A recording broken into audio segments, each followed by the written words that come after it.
Mason Ramsey was just an 11-year-old boy living a quiet life in the tiny town of Golconda, Illinois, with a population barely brushing 600. Raised by his grandparents, Mason's world was small, simple, and filled with music. He grew up on a steady diet of classic country. Hank Williams, Roy Acuff, and Ernest Tubb played from dusty cassette tapes and old record players. His grandfather would often strum the guitar while Mason, barely tall enough to reach the mic, would yodel along in pitch-perfect tone.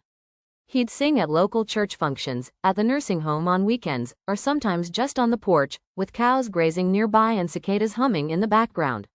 Then, one unremarkable March day in 2018, everything changed. While out shopping at a local Walmart in Harrisburg, Mason, dressed in a button-up shirt, belt buckle, and cowboy boots, started singing "Lovesick Blues" by Hank Williams.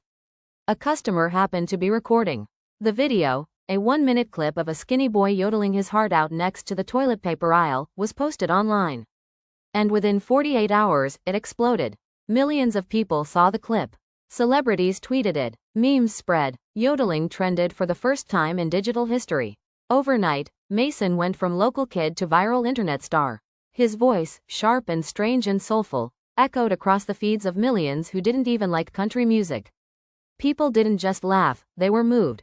The contrast of his age, his confidence, and the deep emotional resonance of a song from 1949 created something unforgettable. The calls started coming in fast. Ellen DeGeneres invited him onto her show. There, he stunned the audience with his voice and humility, and was surprised on air with an invitation to sing at the Grand Ole Opry. His lifelong dream, one that had felt as far away as the moon, was becoming reality.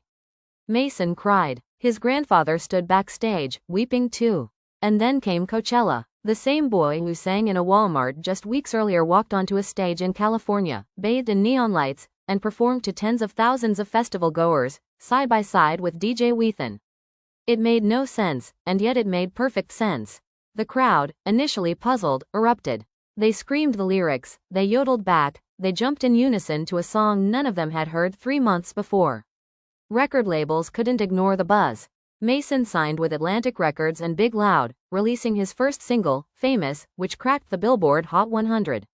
The kid had not only gone viral, he had commercial success.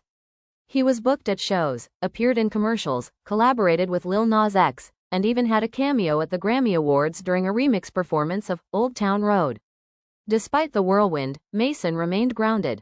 He returned to school. He helped with chores. His fame didn't seem to change him much. But behind the scenes, his life was evolving quickly. He had to juggle fame with the awkward years of adolescence. He faced pressure, from fans, from industry executives, even from himself, to keep producing, to keep the spotlight burning. People speculated about his future. Would he be another viral one-hit wonder, forgotten once the internet found its next meme? Or would he grow into a real artist, someone who turned a fluke into a lasting legacy? Those closest to him believed in the latter. They saw in him not just a talented child, but an old soul, someone born with a voice that didn't belong to the era he was born into. Mason eventually took a step back. In 2019, he pulled away from the spotlight, citing a desire to focus on school and personal growth. Fans noticed his absence, but the love never faded.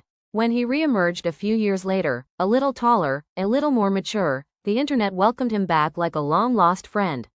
What made Mason's story so captivating wasn't just the music. It was what he represented. The unlikely rise of a kid from nowhere, untouched by PR machines or social media strategy, who won hearts with nothing more than authenticity. In a world overrun by overproduced content, Mason was a reminder that something pure could still break through. A boy with a gift, a Walmart aisle, and a yodel that echoed across a nation.